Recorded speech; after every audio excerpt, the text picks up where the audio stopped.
Tableau, and he's very interested in analyzing sort of the structure of films, particularly films by the Coen brothers. He has a particular interest in this film, The Big Lebowski. If you've seen this movie, you know it's a very complex, convoluted storyline with lots of interesting details you have to pick out after watching it multiple times. So he was very interested in sort of quantitatively capturing what happens in this film, and then figuring out a way to visually represent those things in the film in a way that was visually intriguing and engaging.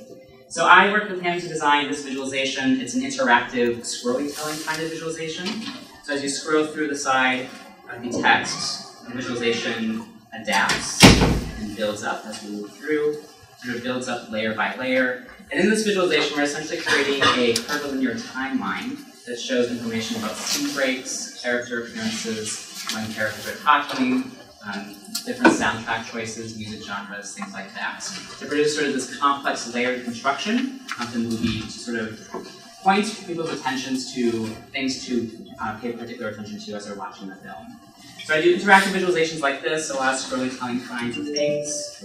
Another example is this piece called Climate Frame Shifts. I created this in collaboration with a group called EDGI, which is the Environmental Data and Governance Initiative. They do a lot of work in terms of rescuing or preserving endangered datasets. So datasets that are at risk of being deleted by the Trump administration. So this is a visualization I created in collaboration with them, where I was essentially visualizing through the visual metaphor of DNA molecules, mutations in climate language on federal websites. So how often words like climate change, or jobs, or greenhouse gases change are added or removed across different websites on the federal websites. So this visualization sort of mirrored after this idea that DNA molecules mutate. I have a background in biophysics, so I have a lot of experience working with these kinds of visual metaphors. So I create interactive visualizations like this as well, more abstract kinds of visualizations. So a lot of my work is very abstract, but I spend a lot of time teaching and talking about visualization in more conventional forms. So I have a lot of experience working with a lot of different kinds of tools for data analysis and data visualization. These visualizations I just showed you, they're built with D3, a JavaScript library for making visualizations, interactive visualization for the web. I also do a lot of work in Adobe Illustrator. I do a lot of data analysis in R and Python and PHP, things like that. And I also spend a lot of time teaching Tableau, which is a very popular tool for rapidly prototyping data visualizations. So that would give users sort of a short introduction to how to create some basic kinds of visualizations in Tableau. These would include things like basic bar charts, pie charts, line charts, scatter plots, things like that. The base forms of visualizations that you can use to then go on to create new kinds of more complex, more original visualizations.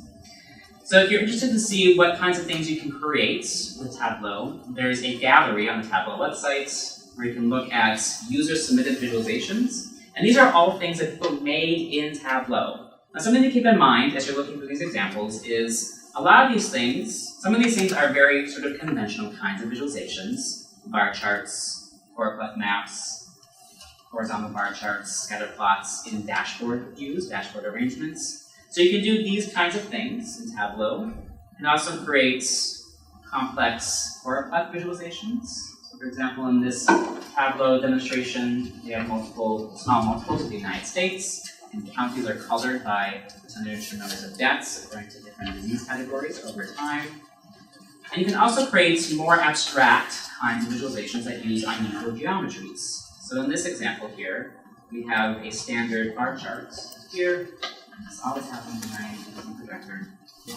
And down here we have sort of this node link diagram that's connected to the bar charts. And then finally, we can do even more abstract things like this. This is a circular representation of different holidays around the world, where they are celebrated on which days throughout the year, in which countries. So you're not limited to creating just basic kinds of visualizations in Tableau, but you need to know how to create the basic visualizations in order to do these more complex kinds of things. So we won't be learning how to do this. This is terribly annoying. Let me see if I can change the source of this.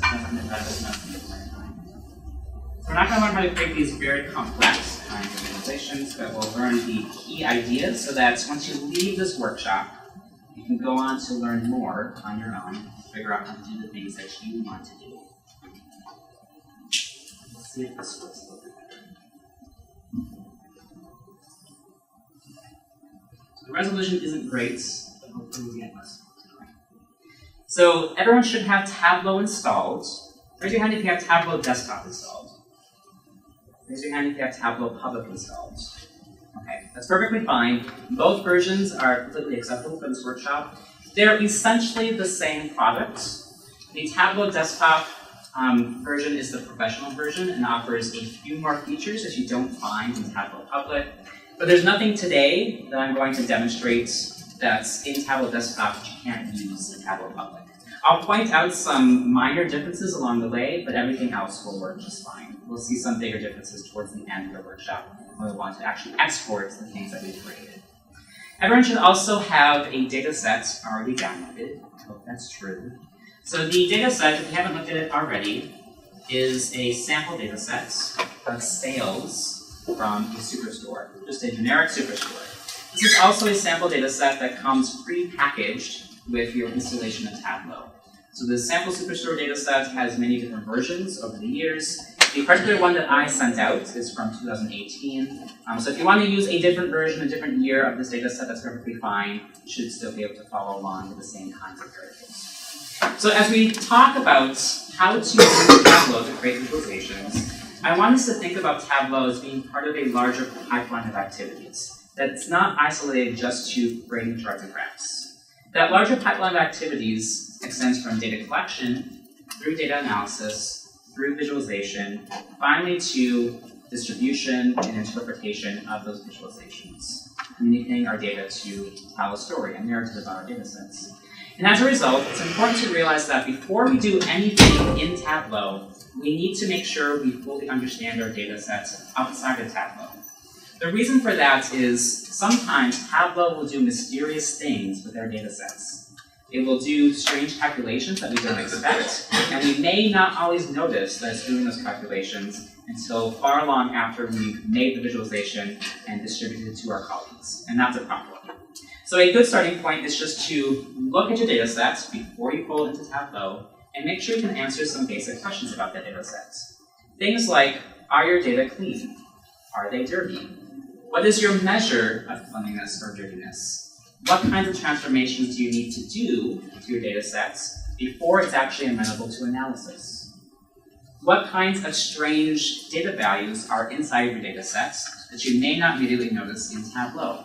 An example of that in this particular data set is we have a column here named profits, and it's mostly positive numbers, except we have some negative numbers. And we may not realize those values are there until we pull it into Tableau and we get some weird numbers as a result of some calculations.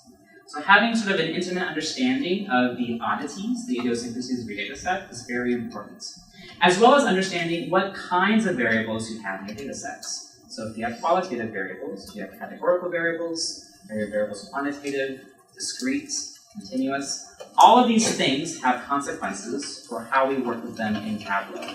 Tableau has a different rhetoric for these different kinds of variables, and we'll do different kinds of calculations for those things as a result. So just making sure that you understand this in your data set first, before you pull it into Tableau, will set you up for more success once you do actually get Tableau up and running. So let's go ahead and start Tableau. If you haven't loaded up already, go ahead and do that. Whether you're using Tableau Desktop or Tableau Public, you're going to have the same general starting screen. It's going to look like this. So in the middle section, you'll have some sample workbooks down here that you can look at. These are pre-made, pre-created workbooks that show you how to do a wide variety of things in Tableau, as well as recently open data sets. We're mostly interested in this side right here, this pane, where it asks us to connect to a file or connect to a server. So Tableau Desktop offers a lot of different options for different kinds of data sources you can connect to. And those include things like an Excel file, which we'll be using, a text file, which in this case means a CSV file, or a TSV file. JSON data, so if you have your data in a JSON structure, you can load those in. You can load in spatial files, so shape files, for example, from other GIS software. Statistical files, such as with R, calculations. So with Tableau Desktop, you can actually connect Tableau directly to scripts in R and make them talk back and forth with each other. And you can also connect to databases, to servers. So all of these options are not available in Tableau Public. In the free Tableau Public version, you're really restricted to just Excel files and text files and form CSVs. So if you know you need to work with a very specialized kind of data source, you should work with Tableau Desktop or find access to that.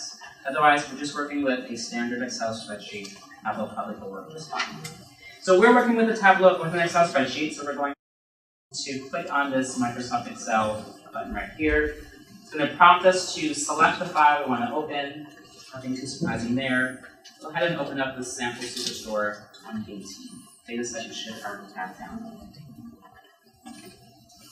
So once we select our datasets, we're brought to this screen. And this is where we get to specifically indicate what parts of the datasets we want to load into our Tableau workbook. So inside of the Excel workbook, we go back here real quickly. At the very bottom here, you see we have 3 sheets: orders, people, and returns. Those names are the same names that appear on the left-hand side right here. So this is where we can select specific worksheets inside of that workbook to pull into Tableau. You don't have to work with all of it at the same time. We're going to be mostly interested in this worksheet called orders. So I'm just going to click and drag that over here where it says drag sheets here. And when I do that, I get this auto-populated table underneath that data selection pane. Now, if I wanted to join the other worksheets to this currently selected worksheet, all I need to do is take that other worksheet and drag it into the same space. So for example, in our workbook, we have this orders sheet. We also have this return sheet. And both sheets have the same column name, order ID. That means we can join these 2 worksheets together to produce one giant table. So if I wanted to do that, in Tableau, all I would need to do is take that returns and pull it over here, drop it in there. And Tableau is generally smart enough to be able to look at what you just dropped in and figure out what kind of join you're trying to make. If you wanted to confirm that or change the kind of data join that's being used, you can click on this thing right here, and we can choose inner, left, right, or full outer join. And we can specify which field we're using between the 2 tables that we want to connect by between the 2. So very easy to do these data joins inside of Tableau. We aren't going to worry at all about the data inside the returns. So we can either remove it, or we can leave it in there for now. It's not going to cause us any big problems. I'm just going to go ahead and remove this by clicking this little drop-down arrow so that we're only working with the order sheets. So this live view here, this is showing us a preview of all the stuff that's inside of that worksheet. So all of these names right here, these are exactly the same names that are being derived from the worksheet that we saw in Excel. And importantly, each of these variables is being assigned a type. So in Excel, we have different types like general types, text types, dates, currency, numbers, right? And those different types change the way that Excel interprets and your data values. Same thing is true in Tableau. These little icons above the column names refer to the type that's automatically been assigned to those columns. For the most part, Tableau is smart enough to assign the correct type to each of your variables. And it's going to do that based on the kinds of values that are in each column. So in this case, this row ID here is automatically calculated. It's a number type. We have an order date column right here. It's being interpreted as a date. Right? So we can go through and change these types if something has been applied incorrectly. Sometimes a type will be incorrect. For example, a number that should be a string is interpreted as a number, and you don't want that. And that's important because the same way that Excel does different things with different types, Tableau does the same thing. So the types that we assign to these variables at the outset, before we've done any calculations with it, will have consequences for the kinds of things we can do with those values later on in the workbook. So we can review all of these, make sure everything looks good. Everything does look good, nothing seems terribly amiss. One last thing I'll mention about this screen. So up here, there's this thing that says connection, live, or extract. So this is a feature that's only available in Tableau Desktop, the paid professional version. In Tableau Desktop, you have the option of creating a workbook based on only a temporary static extract of your data sets, or maintaining a live continuous connection to your data sets. A live connection is one in which, if you were to go back to the Microsoft Excel workbook and change some values, add a new column, things like that, and save that file, those changes in the original workbook propagate forward into Tableau. So you would see those changes appear inside of Tableau directly. Now, that propagation only moves in the forward direction.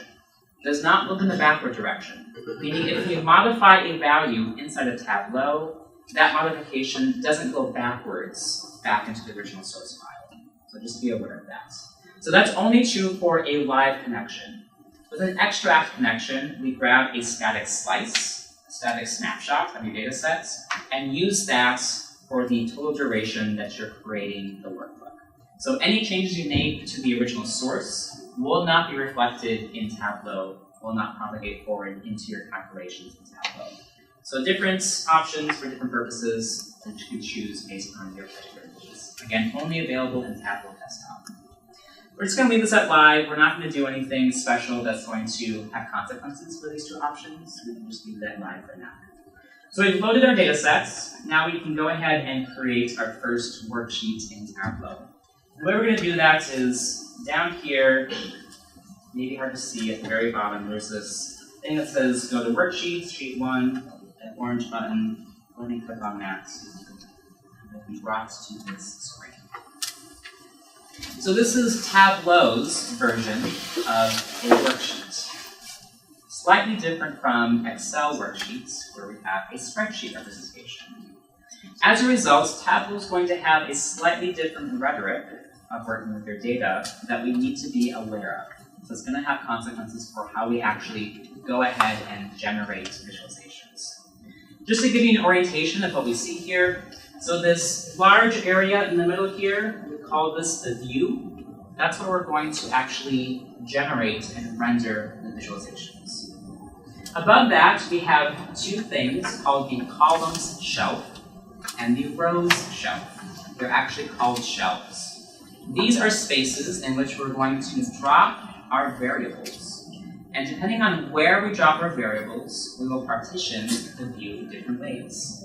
So the way that Tableau conceptualizes a visualization is in a grid-like structure, where we can partition that grid in rows and columns. So any variables that we drop into the column shelf will vertically partition our view based on the values in that variable. Any variable that we drop in the rows shelf will horizontally partition that view based on that variable.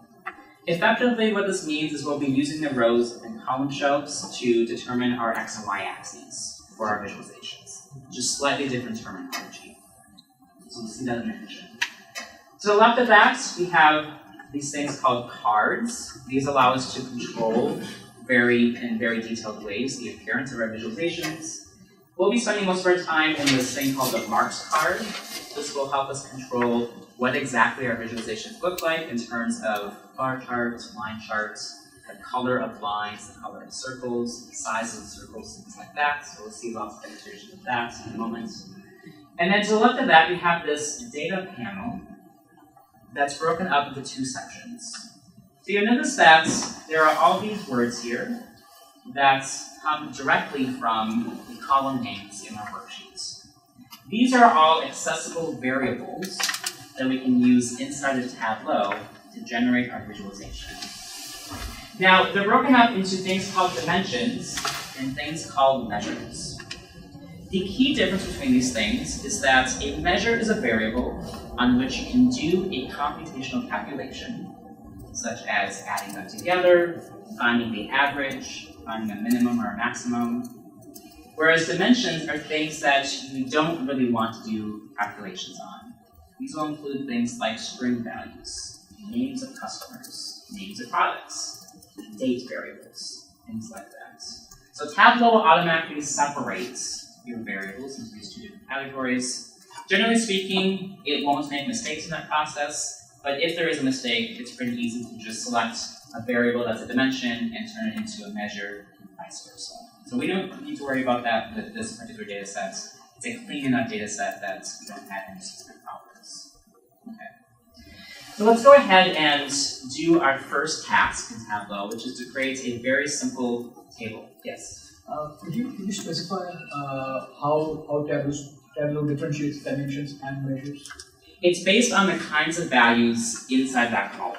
Okay. So for example, down here, the measures that are listed here are discount, profit, quantity, and sales. So Tableau has seen those columns and seen that in those columns, they're all numeric values. And it thinks, oh, you probably want to do calculations for those numeric values. These other things up here are not numeric necessarily, and so you won't be doing calculations like adding them together.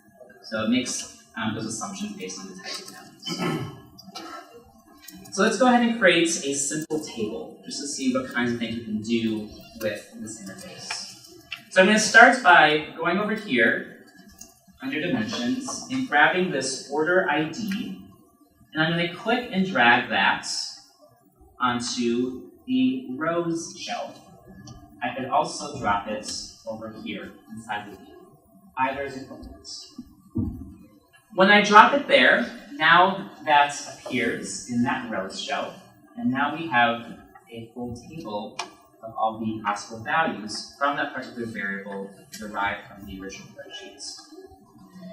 On top of this, I'm going to go down here, and I'm going to select this thing called Measure Names. Now, there isn't a column inside of our data set called Measure Names. You'll notice that this is italicized. It's italicized because it's an automatically generated variable by Tableau. This thing right here is basically just a collection of all the different names of these measures down here. That's all that it is. It's a helper variable that Tableau creates for us. So I'm going to grab that, and I'm going to drag that up to columns. And then finally, I'm going to go under Measures at the very bottom, and where it says Measure Values, I'm going to drag and drop that in this part right here.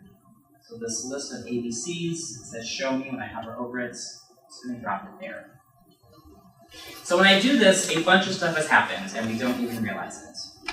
So the first thing we'll notice is that we have these variables that are represented in these pill shapes. They're actually called pill buttons in Tableau. So if you go look at a Tableau tutorial and you see the term pill button, it's just referring to these things right here.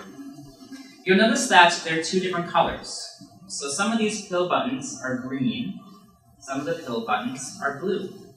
If the pill button is blue, Tableau is using that variable as though it is discrete. If the pill button is green, Tableau is using that variable as though it is continuous.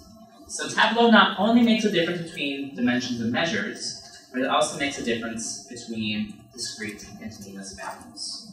So sometimes we might want our variable to be interpreted as discrete or continuous and want to override what Tableau is doing by default for us. So we have that option if that's necessary.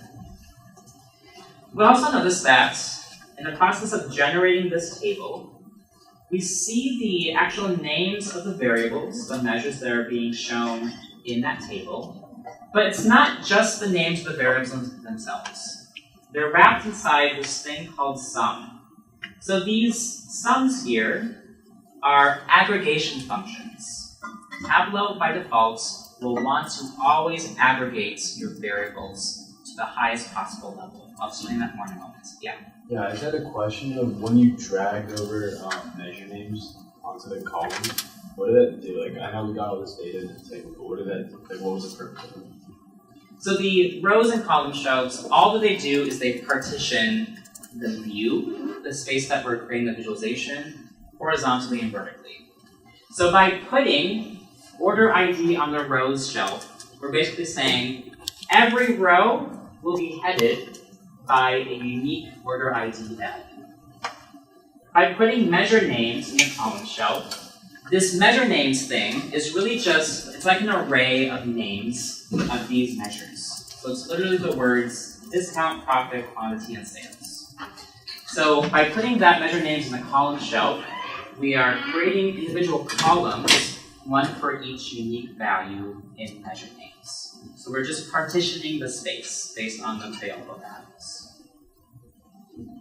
So these things called sum here, they're called aggregation functions. And Tableau loves to aggregate everything, even when we don't want it to by default. So I have the option of changing what this aggregation function is by clicking on the drop-down arrow at the right edge of this fill button and going down to the menu, the measure submenu. And here we see we have things like sum, average, median, count distinct, minimum, maximum, etc. So these are quick calculations that Tableau will use to differentially aggregate your values. Now, in this case, sum works all right because we know in our data sets that theoretically there should be one, maybe two rows for every unique order ID. Now, this can cause us some problems later on. So, for example, if this were a data set where every single unique order ID had 10 different orders, the result of this sum aggregation would be to add up all of the profits, all of the quantities, all of the sales values across those 10 individual records, and show that summation, that added value, in the corresponding cell inside our table. So again, Tableau will just do this aggregation for us all the time, even when we don't expect it to happen. So sometimes the values you see in your table, like this, may not actually be individual unique values from a single row in your data set. Just be aware of that. So we can change the aggregation function to anything that we want. We can also extend this table by adding additional dimensions to it. So say, for example, if I wanted to add order dates to this table, I could click that order date, drag it over to rows, and just drop it after order ID. So now we are partitioning rows not only by order of D, but also order date for each of those IDs. Now here too, we see Tableau trying to aggregate our data. Specifically, it's trying to aggregate our dates. So that fill button, now it says year. So in our table here, we see the year values of these dates. But we know that inside of our data sets, we have full, complete dates for each of these orders. And we're losing that information. Maybe that information is important. So what I can do is I can click this drop-down arrow. I can select a different aggregation function if I wanted. So by quarter, month, day, we even do things like weekday or week number. And I can do that in a discrete way or a continuous way. So notice how these two sections, they look identical. These aggregation functions are discrete aggregation functions, meaning if I aggregate by month, if I have 5 years of data, it's going to combine together all of the data from May from those 5 years as one large group, all the data from April from those 5 years as one large group, so discrete aggregation. This is continuous aggregation, meaning we don't lose that resolution of detail. So if I were to aggregate by month in this section, we would separate May 2015 data from May 2016 data, etc. So depending on what you need, we would choose discrete or continuous aggregation. You can also choose exact dates to show the precise date that's represented by that value in the data set. I can also set this to attributes. Now if I set that to attribute, I actually get the full date. It's sort of like saying, just print out the value and don't try to do anything with it. Because Tableau by default will want to try and do something with literally everything you said. We can add additional columns to our table. I can move these around, and that changes how these tables display. So now here, for example, you can see that on this date, we have 3 distinct orders. On this date, we have 4 distinct orders. So it's grouping things together based on the column that's at the start of this table. Tableau loves to group things. So we can rearrange these as many times as we want to produce the final view that we want to see. A couple other minor things about this. We can sort these data. So for example, I can click on these little icons above these column headers and sort by values. But it would only sort up to the first column. So it'll group things by the first column. So if, for example, I wanted to look at just highest to lowest sales across all the data, I would have to move that order ID back to the front of the rows. And sort of minor technical details that change the way that we can interact. Any questions about this? So let's actually create a simple visualization with this data set. So I'm going to create a new worksheet. I can do that by going up here, clicking this little icon that says new worksheet. There's also an icon down at the lower left, where I find the name of the current worksheet. Click on that, create a new sheet. So let's create a simple line chart. We're going to look at changes in profits over time using the order date variable inside our data sets.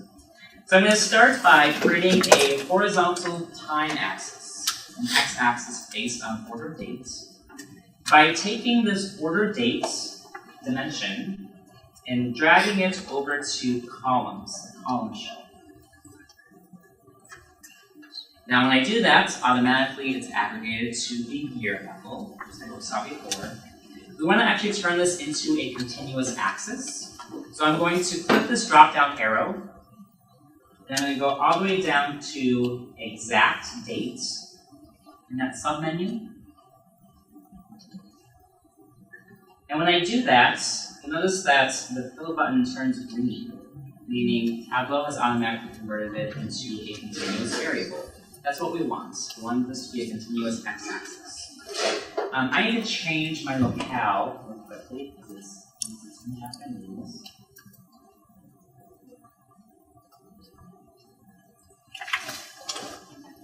So we have our x-axis. Now we're going to create a vertical axis based on profits.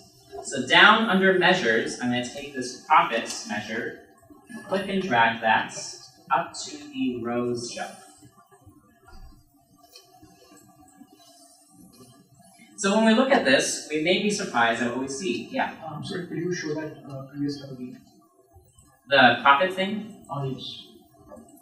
So all I did was down here under measures. No, I'm so sorry. The locale. Yeah, locale. So if you go up to File, and then under Workbook Locale, more I can reset this. So my computer is in Japanese, so everything I run thinks it's in Japanese.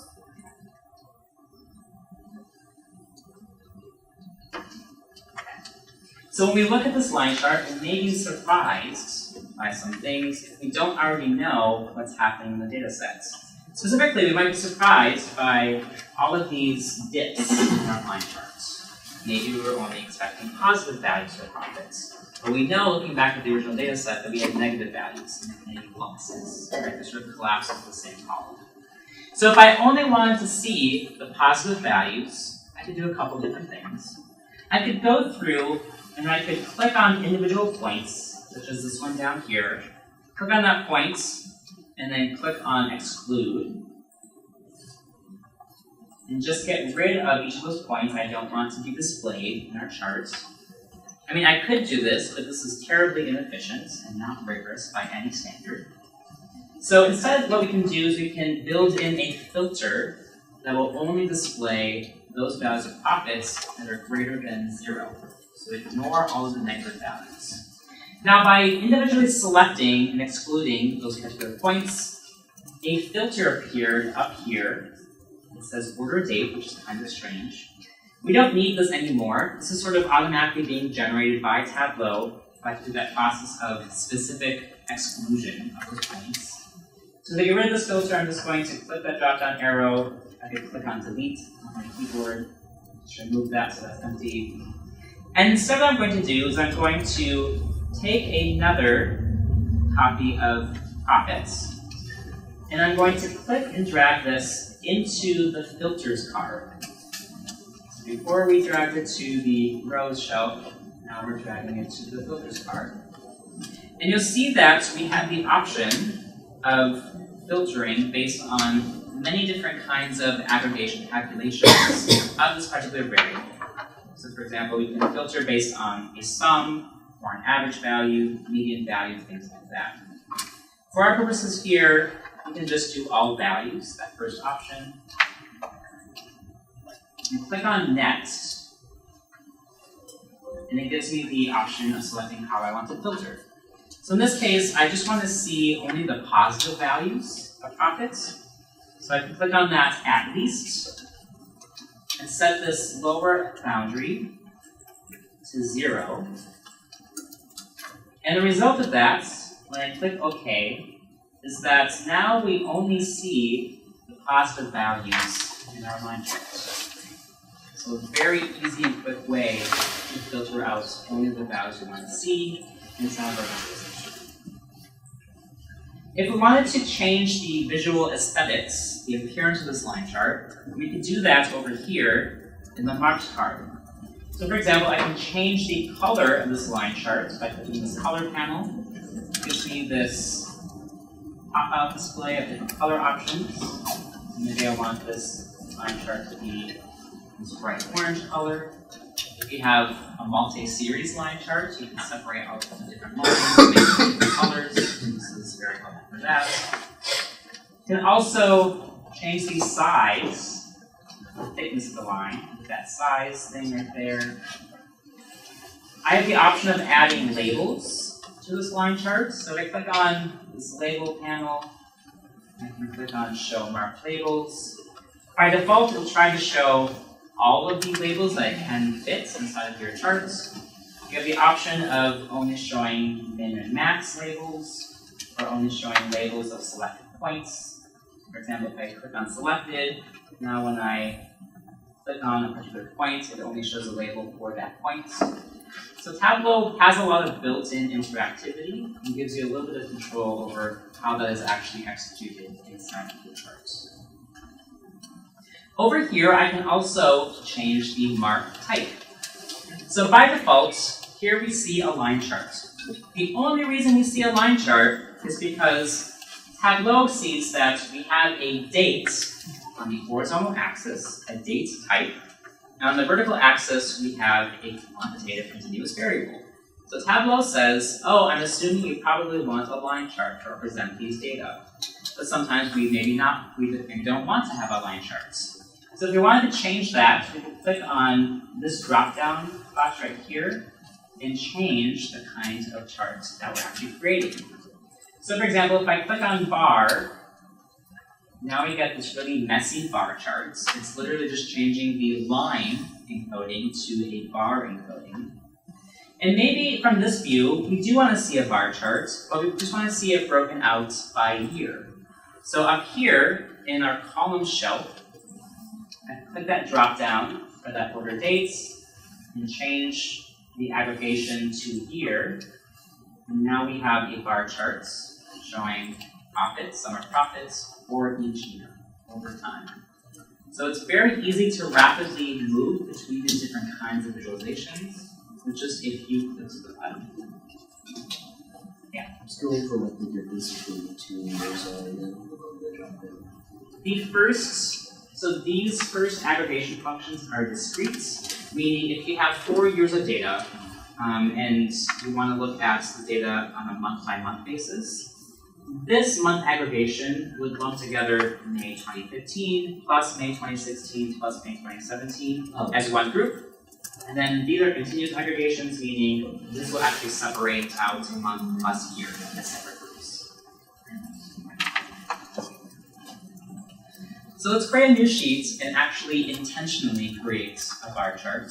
I'm going to go up here and create a new sheet. There's a blank sheet again. In this time, let's use order dates to look at quantity of sales over time, broken down by weekday. So I'm going to take our order dates, I'm going to drag that to columns. By default, we're aggregating up to years. And I click that drop-down arrow for that fill button. And under this first set of aggregation functions, under the More submenu, I'm going to click on weekday. When I do that, now we have columns broken out by Monday, Tuesday, Wednesday, Saturday, Sunday, which means that we can turn this into a bar chart that shows quantity of sales across these different days of the week. So for example, if I wanted to drag quantity measure, up to rows, by default, we first get a line chart, but maybe we definitely want it to be a bar chart in this situation. So again here, to convert it to a bar chart, I just need to go over to this marks dropdown, select bar from that dropdown, and now we have bar charts. Now we can drill down further to look at this bar chart in different partitions. To sort of break out the cumulative bar chart we see here into smaller categories. So for instance, if I wanted to break this bar chart down by region of sales, I could take this region dimension and drag that to, let's drag that to the rows. And now we have a single row, a discrete bar chart for each region that's still broken out by day of the week. I can do this even further and add additional dimensions. So for example, if I wanted to take category and move that to the front of rows, now we have categories of sales that are further broken down into regions. Now we have individual bar charts for each day of the week in these smaller and smaller partitions. So this process of partitioning our data set more and more is just called drill down in Tableau. There are many different ways we can move these different variables around, partition our data sets into these configurations. Any questions about this? So is it possible to change the order of the days? Start from Monday? It is. So if you look under here, so if you click that drop-down arrow, there's this sort. And you can sort by a few different things. You can sort it alphabetically, by field value, you can also do manual. If I wanted these to be in a particular order, I could move these around like this to really any arbitrary order, and that changes the order that they appear on the mouse axis.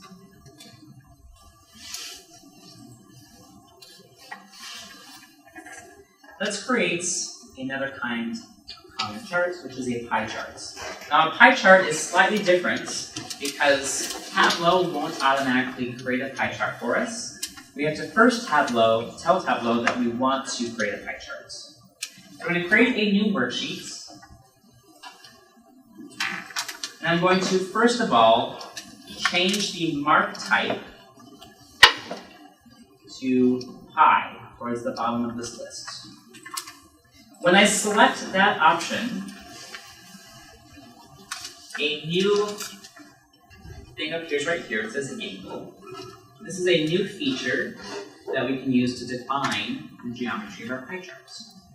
So what we're going to do is we're going to drag, let's take quantity measure, and drag that to this thing called angle. That will break out the sizes of our wedges based on the value of quantity. And then I'm going to take subcategory under dimensions towards the bottom of this list and drag that to color. Now that's kind of small. If I go up here where it says standard, I can change the fit to fill the type of view. Now we have a simple pie chart. Now we can improve this pie chart in a number of different ways. For example, I could add labels for percentages for each of these wedges, which might be useful. To do that, I can take quantity, another instance of quantity, that measure, and drag that up here where it says label. When I do that, we get these automatically generated labels for each wedge. And this is showing the sum of quantity for those wedges. Now, if I want to turn these into percentages, I can click on the drop-down arrow for the sum of quantity. This second, this fill button with a little T next to it. And then down in the submenu, towards the bottom, it says Quick Table Calculation. So I can choose a running total, a difference, percent of total, percentiles, things like that. If I select percent of total, now our wedge labels have been turned into number percentages. We can improve this a little bit further by sorting the order of these wedges. So right now, this is kind of disorienting to read, not only because we have too many wedges and too many colors, but because the wedges are not ordered in descending order by size. So I could click on the drop-down arrow for this subcategory, click on Sorts in that submenu. And here I could sort the values by field, descending order, based on our quantity. So when I do that, now the wedges are sorted clockwise based on quantity. So it's easy to sort of change the order of these wedges. I can change the colors of the wedges, so maybe I don't like this particular color palette. Over here where it says subcategory, I can click on this drop-down arrow in that corner and click on Edit Colors.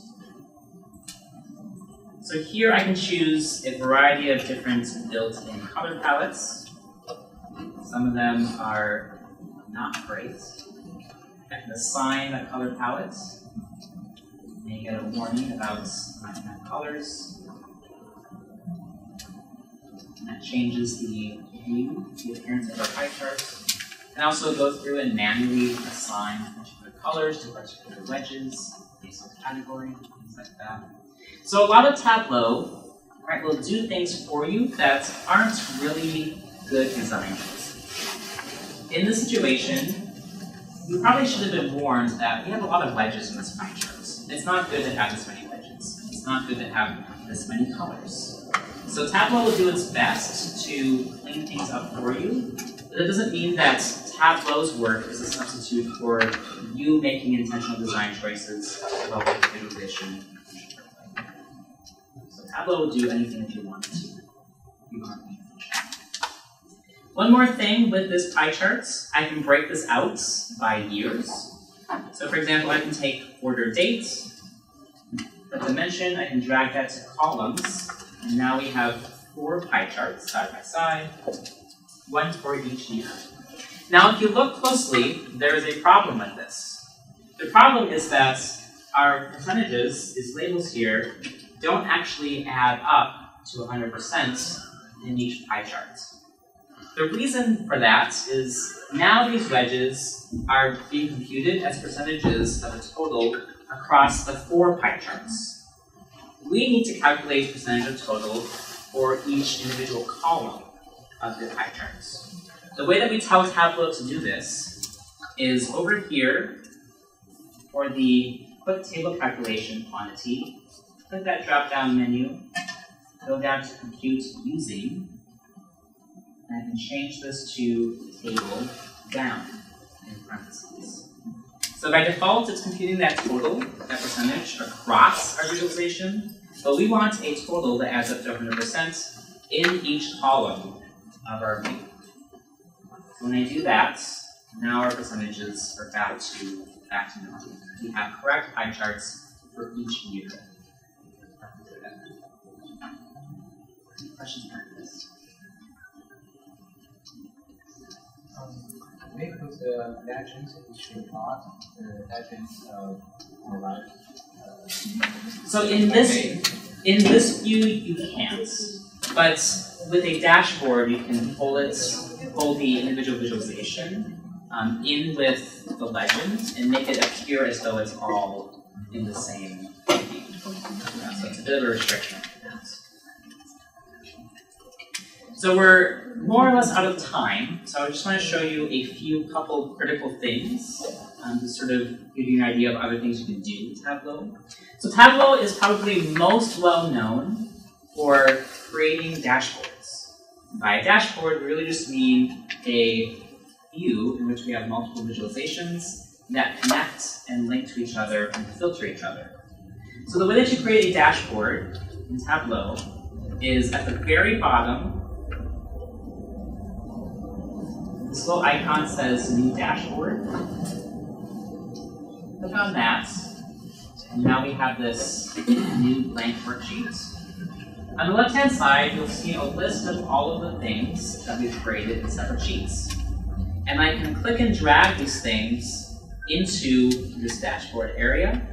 So for example, I can take this and drag that in there, and now our pie charts are in that view. I can take our bar charts and also put this inside the same dashboard. So now the bar chart is below the pie charts. And I can turn these into filters for other charts inside the same dashboard. So for example, if I click on the frame for this bar chart down here, and I click this little icon that says Use as Filter, if I click that, and then click on one of those bars, the pie chart up above it changes its view in response to that filter. So we're essentially using our interactions in the bar charts as a filter for how the pie chart is being rendered. So you can make these different visualizations talk to each other in the same screen, which is very, very useful. You can imagine creating very complex dashboards as a result of that. You aren't restricted to creating dashboards. Sometimes you maybe just want to take a visualization and export an image of it. So in Tableau Desktop, if you go to the Worksheet menu, go up to the Export submenu, you can export particular sheets as images. So for example, if I'm looking at this dashboard, I can export an image of this dashboard. Just to give you a sense of what this actually looks like. So save as a PNG file. I have to find it at the bottom here.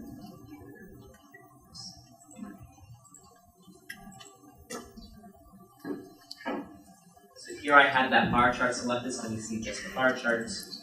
This is an example from another workshop I've done before. You can create choropleth maps and export that as an image, which is very, very useful. You don't have to use fancy GIS software like ArcGIS or QGIS to do this. You can just use Tableau. Very useful. You can only do this in Tableau Desktop. You don't have this option in Tableau Public. If you're using Tableau Public, just take a screenshot of the thing you made. That will work just fine. With Tableau Public, your only option of saving your workbook is as a public workbook, which means it gets saved on the Tableau Public server where everybody can access it. It's openly accessible. So if you're working with sensitive data, don't use Tableau Public. With Tableau Desktop, you can save things as a plain workbook or a packaged workbook. A packaged workbook is one in which you share not only the visualizations, the sheets that you made, but also a copy of the data set. So you can send that as a complete package to a collaborator, and they can just open it up automatically. A plain Tableau workbook, the other person has to have access to the exact same data sets to make the visualizations work. So you have multiple options for getting the stuff you create in Tableau out of it, for things like presentations, papers, slides. Are there any questions I can answer about the things we did or about Tableau in general? I know in some circumstances employees will be asked to make a dashboard for some higher up at a company. How does the higher up access the dashboard that's connected to a data set that functions, and in what environment do they access it? In those situations, so the higher up must have access to Tableau, or probably the Tableau Desktop version. So there will be a site license for that. And typically you will share the packaged version. So the data sets, the extracted slice of the data sets with the workbook, and send that whole thing together as one complete package. Otherwise, the other person has to have access to the same data set, which might be on a server somewhere, have access to the database connection, things like that. So typically speaking, the packaged workbooks are the most versatile option. Yeah, so you explained about live and extract options initially. So I have one question. Let's say I'm working on the Excel and I don't want that Tableau should change when I'm working on the Excel at that time. So let's say I put it to extract. And then after 2 hours I realize, okay, whatever changes I made, those are the final changes. Now I want it to be seen in Tableau. So if I change to live, will that work? Yes, so it will, so two things about that. So you can switch back and forth between live and extract, that's point number one. Point number two is you can also control when those changes propagate forward. So to a certain extent, Tableau will automatically refresh the data connection, but it's not necessarily a continuous connection. So there's a button where you can click to refresh the connection, and that will, at that point, propagate forward any changes. So you have a couple different ways of controlling that process. Anything else?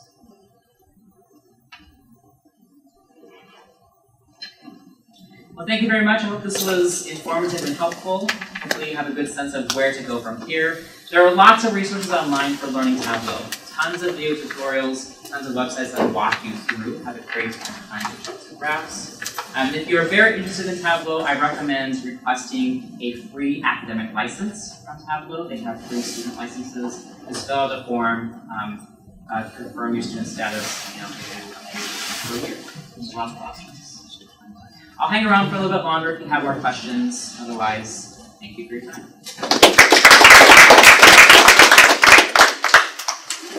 So, thank you so much, Professor Braun.